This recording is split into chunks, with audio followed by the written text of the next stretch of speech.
So there's a story about around this time of year, about 70 years ago, to this day, towards Christmas, actually Christmas Day, where we go to a town of Bedford Falls and we get to see a man named George Bailey, and we get to see what his life was like in this tale of value and of what self-worth is.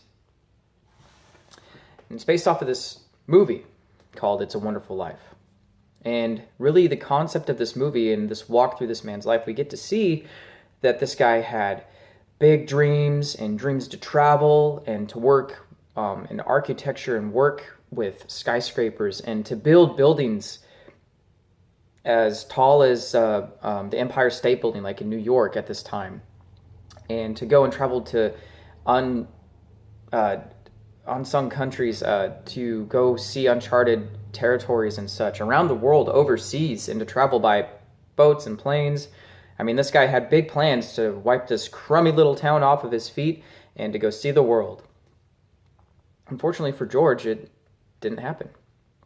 He ended up staying with this town because this town needed him. This town was going to be under a cruel ruler by the name of Potter. And if he didn't stay, Potter was going to take over the finances of the town at this time period. And he was going to just run the town and run the way that he wanted to run it, which was going to go into poverty to a degree. And so George ended up staying because he knew that in the back of his mind that if he didn't stay, that Potter was going to take over this town and to take over all the businesses and all the businesses that he had already owned and to take over all the other local businesses within the town. So since George had to stay because his dad had passed and couldn't run the building and loans office, he ended up running it himself because the board had voted for him to stay. And so he stayed, and he kept working and living his life in Bedford. Now, towards the peak in the climax of this movie, we come to a concept of where he wishes that he had never been born, that he felt like his life was completely lived for nothing because he didn't get to achieve his dreams, that he felt like he had no self-worth because he was stuck in this town. So we go through this scenario, or if what we could call it a glimpse of sorts, that he sees what his life was like when he wasn't born and the terrible consequences that followed with it, with him not being in existence in this world. And so we go into that and we see into his life of what it would have been like where he wasn't born. And things like his brother wouldn't have survived. His brother ended up dying, didn't serve in the war. All the men died on that ship that he had protected in World War II. He never helped out the people that had businesses running and such. They all went out of business or they got scammed out. Everything was lost. The name of Bedford Falls was changed to Pottersville, and this topsy-turvy circumstance of events. And it just came to terms that he realized that he really had a wonderful life, even though his life was there in Bedford Falls. The point that I'm getting at, though, guys, is that every man's life, man or woman's life, has value. That we are not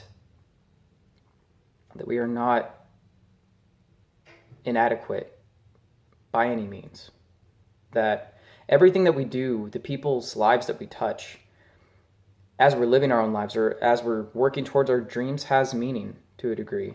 We touch people in some way, shape, or form, and we don't even realize it.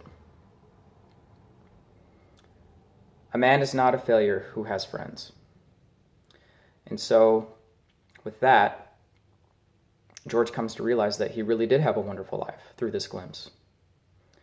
And so, as we start to wrap up the year, you guys, and we start to just reflect on how this year went and what happened throughout the year, I just want to encourage you guys that you do have value. Know that you're not inadequate. Know that you have value, and that is your self-worth. That's the meaning of self-worth, is knowing that Everything that you're doing right now, in this present moment, in this present time, the job that you have, the degree that you're going for, the school that you're going to, you're all working towards something. And in this commotion of life,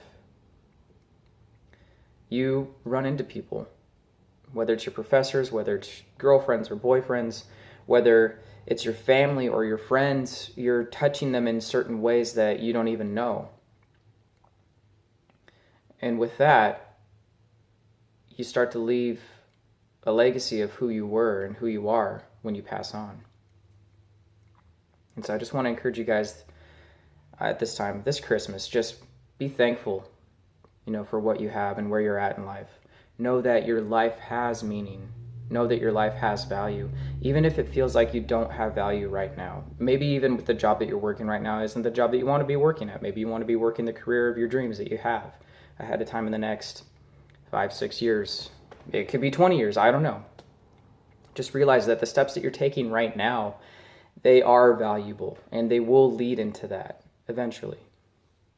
You just have to keep present and keep working at what you're doing. And so with that, I want to leave that with you to reminisce on and to think and to chew on. Don't ever think that your life isn't of value. Know that you are worth more than that. Know that you're worth much more than that. Everything that you're doing right now with your family or your friends, people that just care about you, know that they see worth in you and see value in you. Hope you guys have a Merry Christmas. Be blessed, and I'll talk to you soon.